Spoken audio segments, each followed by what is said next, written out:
Hey y'all, welcome back. It's Trevor again with grainfreeme.com. Today we're going to be working on some preparation and cutting up some veggies. So I've got 3 knives out there, a salad spinner, and you don't have to use what I'm using. This is just how I've learned over the years to make things a little bit easier. We're going to start off with some hearts of romaine here. I like romaine better than iceberg or other types of lettuce just because of the texture and consistency of it. And we're just going to use the chef knife there. And what I'm doing is I'm cutting it down into basically chaffle-sized pieces. And you'll notice that there's smaller pieces and larger pieces. I'm going to throw it into the salad spinner, and I do this because I'm making tacos in the next couple of days, and I'm also making deli sandwiches and BLTs. So we're going to wash up the lettuce, and a lot of people don't do this, but with all the listeria, E. coli, other stuff going on in vegetables lately, it's really important to wash your produce before using it. So here we've got a bunch of nice sizes, and I'm going to get some paper towels, wet the paper towels. And if you're going to use the lettuce right away, you don't need to do this, but you know, I'm going to be spacing this all out over a couple of days with my meal prep. So wrapping it up in a wet paper towel, it'll generally last 3 to 4 days in the fridge this way versus 1 or 2 if you just cut it and slap it in. So now we're going to wash up the smaller pieces, and this is going to be for my tacos, and being it's going to be a couple of days for till I get around to doing my taco recipe. We're going to chop this all up into smaller pieces.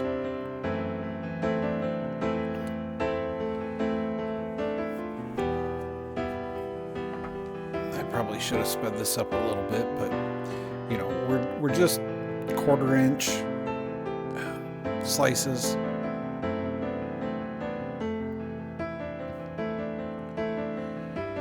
And then what we're going to do with it is go ahead and fill up the container with water.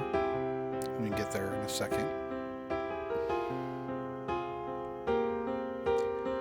And by doing that, you know, depending on the type of lettuce that you use, it could last 4 to 5 days.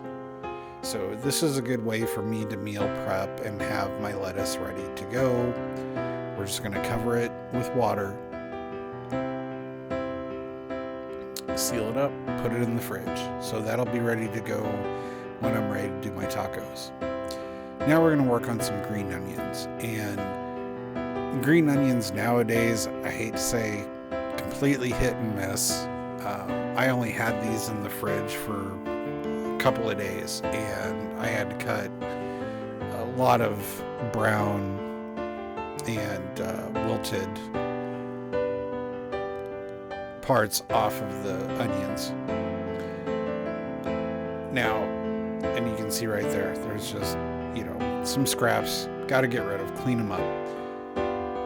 If you have a flower pot, you can slap the ends of the onions into a flower pot. They will regrow, so you can have the green tops.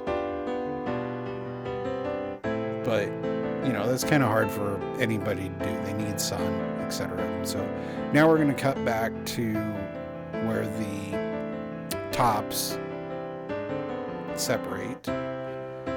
And I'm not going to use a chef knife for this. I mean, I've learned over the years that, you know, when you have limited energy and sometimes really limited dexterity, as case with MECFS, that using a pair of kitchen shears or scissors works a lot better. And you can cut these diagonal however you want. This is just the size that I prefer. And, so I can use this for tops of mashed potatoes, etc., tacos. Then we're going to just chop down what's left of the rest of the white part of the onion. And I can use this for stock, soups.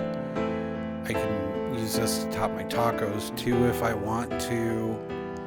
And there's hundreds of videos on knife skills on YouTube. I'm not going to go into all of that. And get rid of the leftovers. The whites and the greens will go into the fridge. And now we're going to work on some cilantro, which again, this has been horrible. I live in Nebraska, and literally it was mostly stems, and just 2 days in the fridge, so much of the bag was just had to be thrown away. So that was all I got out of a whole bag of cilantro, which is depressing. And that's going to go in the fridge too. Now we're going to go ahead and take one medium-sized tomato, one medium-sized, a little bit smaller onion. It's a good ratio there. And I switched knives here because cutting a tomato with a chef knife, unless you have a just blistering laser sharp chef knife, cutting a tomato doesn't work. You're just going to mush it. So I switch over to this serrated. It's actually a bread knife, but it works great for cutting vegetables. And I'm peeling off the outer couple layers of the onion.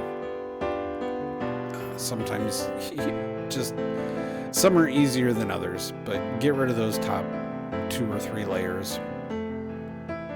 And we're just going to split this in half, throw it in the food processor, and same with the tomato. We're just going to cut around the center, split it up. With a food processor, you don't have to get too complicated. You can chunk in pretty big pieces. Pulse it a few times, and this is a Cuisinart. This is an expensive food processor, but I've had a ton of other cheaper ones over the years. Cry once, buy once. Throwing in the cilantro there, and it cuts. The Cuisinart just cuts consistently. It's not going to fall apart. It's not going to break. It's going to be something you can pass down to your kids. And you can get parts and pieces for it down the road, where a lot of the cheaper versions, it's, you spend $60, you throw it away in a year. I've had this one for 4 or 5 years now. No issues. And so that's basically my Pico, I guess you could call it. I don't do the lime juice and all the other stuff. It's just tomatoes, onions, and cilantro. And I'll throw that on top of my tacos. And that's about it. Thanks for watching, guys. All of this is on my website. Have a good one, and we'll see you in the next round.